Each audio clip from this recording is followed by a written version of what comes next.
Tiwari academy में सभी विद्यार्थियों का स्वागत है। आज हम कक्षा 8 गणित में अध्याय 4 आंकड़ों का प्रबंधन की प्रश्नावली 4.2 हल करेंगे। इसका पहला प्रश्न है, इन प्रयोगों में आप जो परिणाम देख सकते हैं उन्हें लिखिए। पहला है पहिए को घुमाना। देखो यहाँ एक पहिया दिया हुआ है और इसको घुमाते हैं हम, जैसे कि आपने कई मेलों में देखा गया होगा कि वहाँ पे पहिए घुमाते हैं। पहिए घुमाने पे हर एक पे कोई ना कुछ इनाम लिखा होता है। वैसे ये पहिया है पूरा।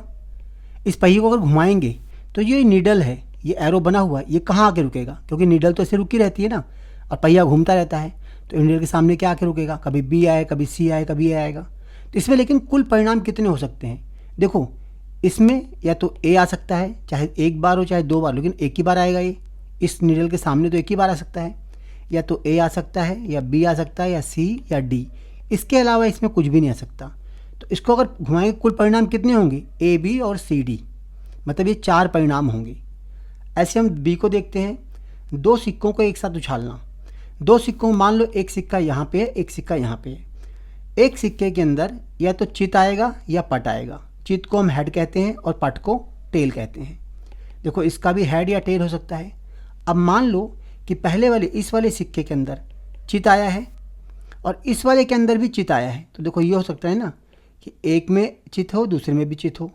या ये हो सकता है कि पहले में तो चित आया लेकिन दूसरे में पट आया हो, मतलब टेल आया हो। ऐसे ही पहले में टेल आया है लेकिन दूसरे में हेड आया है, और फिर दोनों में टेल भी हो सकता है।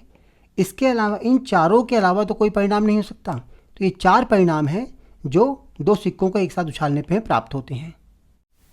प्रश्न 2, जब एक पासे को फेंका जाता है तब निम्नलिखित प्रत्येक घटना से प्राप्त होने वाले परिणामों को लिखिए।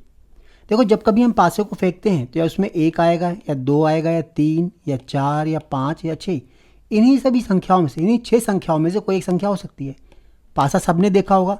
पासा कुछ इस तरह की होता है, एक 3D फिगर होती है ये, जिसमें कहीं 1 लिखा होता है, कहीं 2 होता है, कहीं 3 ऐसे निशान बने होते हैं, कहीं 4 होता है, इस तरह से होता है। देखो इन्हीं 6 नंबर में से कोई एक नंबर आएगा। अब हम पहला देखते हैं, एक अभाज्य संख्या। देखो पहले का भाग 1, एक अभाज्य संख्या। अभाज्य संख्या क्या होती है? जो किसी से भी ना कटे, सिर्फ अपने आप से भाग हो। तो देखो जो पहले का ए भाग है उसमें एक अभाज्य संख्या है। अभाज्य संख्या कौन कौन सी है? एक 2 है, एक 3 है और एक 5 है। एक ना तो भाज्य है ना अभाज्य है। 2, 3 और 5 ये तीनों अभाज्य संख्याएं हैं। तो ए के परिणाम क्या होंगे? 2, 3 या 5। अब इसी का बी भाग देखते हैं हम। इसके बी भाग में एक अभाज्य संख्या नहीं। तो देखो इन तीनों को छोड़ के बाकी अभाज्य संख्या नहीं है, अर्थात 1, 4 और 6 ये अभाज्य संख्या नहीं है।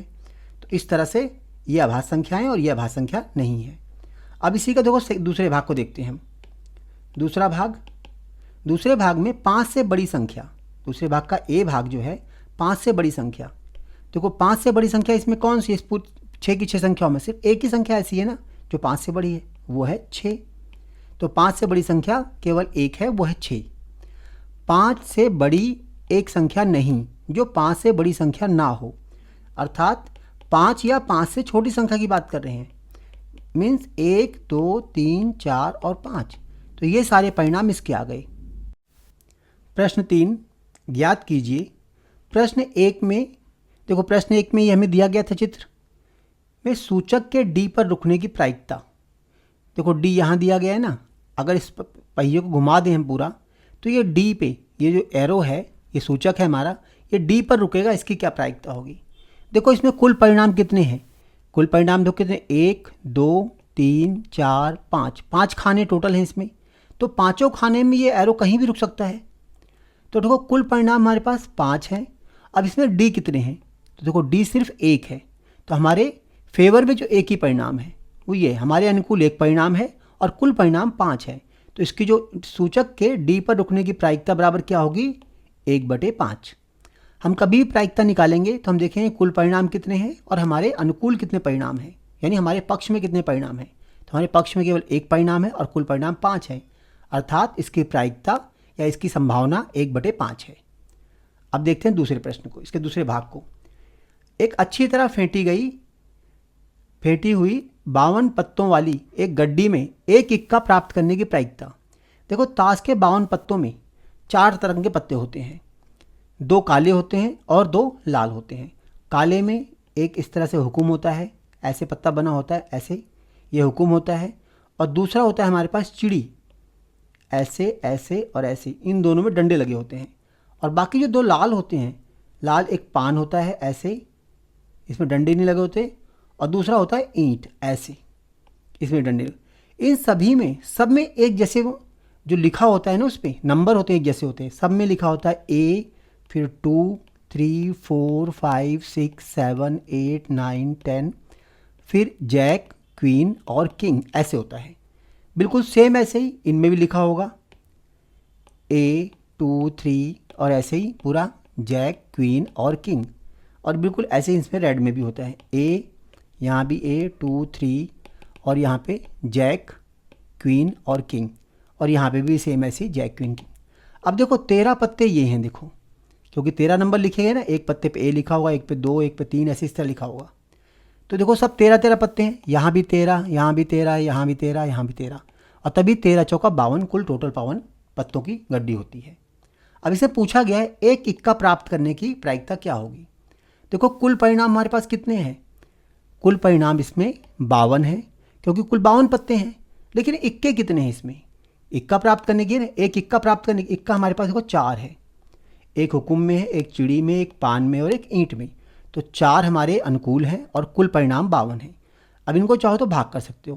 देखो 4 एकम 4 और 13 चौका 52, मतलब 1/13। तो ये हमारा उत्तर है प्रायिकता का। अब आते हैं हम तीसरे प्रश्न में। तीसरे प्रश्न के अंदर यहाँ पूछा गया एक लाल सेब प्राप्त करने की प्रायिकता इस आकृति में। देखो जो R लिखा हुआ है ना, ये लाल सेब है, ये R, ये R, ये R और ये 4 हमारे अनुकूल है। तो 4 देखो हमारे अनुकूल है, ये आ गया। और कुल कितने हैं, देखो कुल इसमें 7 हैं। तो 7 कुल हैं और 4 हमारे अनुकूल हैं, मतलब एक लाल सेब प्राप्त करने की प्रायिकता बराबर 4/7 है। प्रश्न 4, 10 पृथक पर्चियों पर 1 से 10 तक संख्याएं लिखी हुई हैं। एक पर्ची पर एक संख्या, मतलब इस तरह से लिखा हुआ है। यहाँ एक पर्ची पे 1 लिखा है, अगली पर्ची पे 2 है, फिर ऐसे अगली पर्ची पे 3 है, फिर 4, 5, फिर यहाँ देखो 6, फिर 7, ऐसे लिखते लिखते और टोटल हमारे पास 10 तक संख्याएं लिखी हुई हैं, ऐसे पूरा। तो ये कुल 10 पर्चियाँ हो गई हैं। उन्हें एक बॉक्स में रखकर अच्छी तरह से मिला दिया जाता है, यानी सब पर्चियों को आपस में मिला दिया गया। बॉक्स के अंदर से बिना देखे एक पर्ची निकाली जाती है। निम्नलिखित की प्रायिकता क्या है। देखो हम इनकी प्रायिकता निकाल रहे हैं। हमारे पास कुल परिणाम कितने हैं, जो कुल परिणाम है, कुल परिणाम, क्योंकि 10 पर्चियां हैं तो कुल परिणाम हमारे पास 10 हैं। अब हमें सिर्फ ये देखना अनुकूल परिणाम कितने हैं। जितने अनुकूल परिणाम होंगे उसको हम 10 से भाग करके प्रायिकता निकाल लेंगे। पहले हम भाग 1 करते हैं। भाग 1 में 6 प्राप्त करना। इस पूरी 1 से लेकर 10 तक की संख्याएं जो दी हुई हैं, इस पूरी संख्या में देखो 6 कितनी बार आया है, केवल एक बार, ये वाला 6। अर्थात हमारे पास जो अनुकूल परिणाम है वो 1 है और कुल परिणाम 10 है। तो प्रायिकता कितनी होगी, 1/10। ये आ गया पहले भाग का उत्तर। अब दूसरा है, देखो दूसरे भाग में दिया है 6 से छोटी एक संख्या प्राप्त करना। 6 से छोटी संख्या ये सारी संख्याएं हैं यहाँ तक, यानी 5 तक, ये 5 होगा, यहाँ पे 5 तक संख्याएं हैं। तो कुल संख्याएं हमारे पास कितनी हैं, 10, और हमारे अनुकूल कितनी है, 5।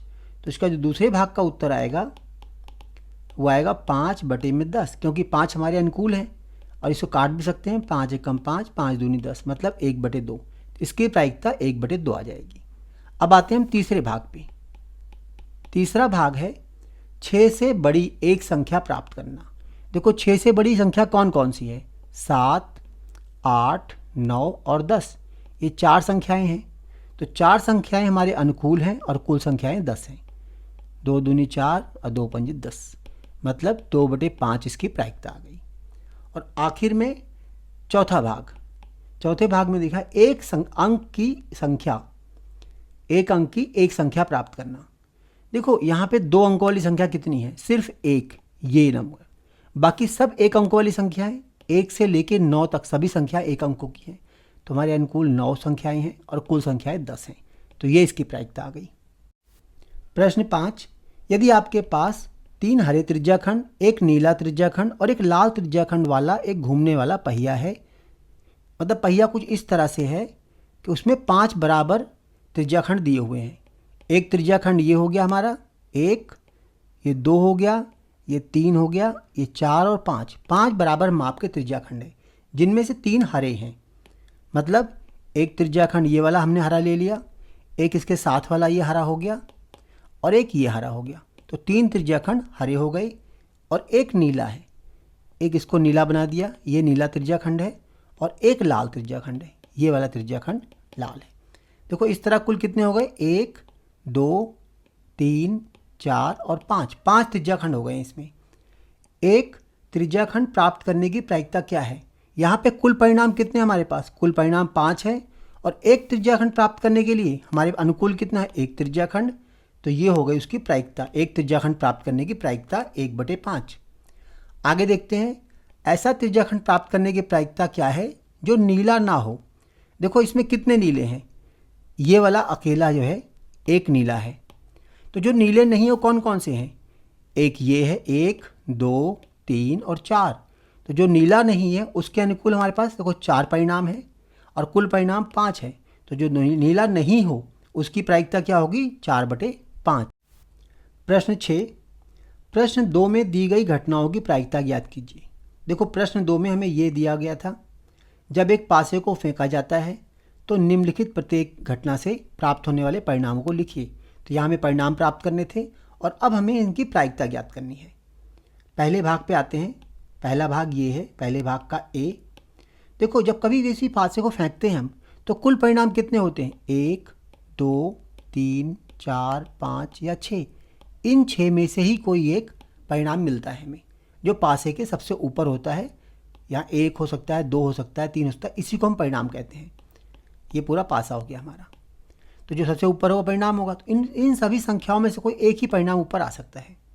तो हमारे पास कुल परिणामों की संख्या कितनी है? ये कुल 6 परिणाम है, ये वाले 6 परिणाम। अब एक अभाज्य संख्या, देखो अभाज्य संख्या हमने निकाली थी प्रश्न 2 में, कितनी थी अभाज्य संख्या? अभाज्य संख्या है 2 3 और 5, केवल 3 है।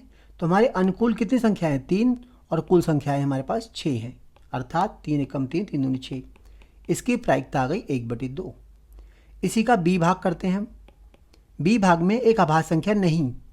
देखो अभाज्य संख्या नहीं के केस में हमारे पास देखो कुल परिणाम 6 हैं, अनुकूल परिणाम कौन कौन से होंगे? एक तो ये है 1, एक 4 और एक 6, मतलब यहाँ भी 3 आएगा। तो 3/6 मतलब 1/2। तो इसकी प्रायिकता भी 1/2 आ गई है। अब आते हैं हम दूसरे भाग पे। दूसरे भाग का ए भाग। ए भाग में 5 से बड़ी संख्या। देखो कुल परिणाम यहाँ पे 6 है और 5 से बड़ी संख्या, एकमात्र संख्या ये 6 है जो 5 से बड़ी है। तो एक हमारे अनुकूल है और कुल परिणाम 6 है, तो इसकी प्रायिकता आ गई 1/6। और अब इसका बी भाग, ये आखिरी भाग है इसका।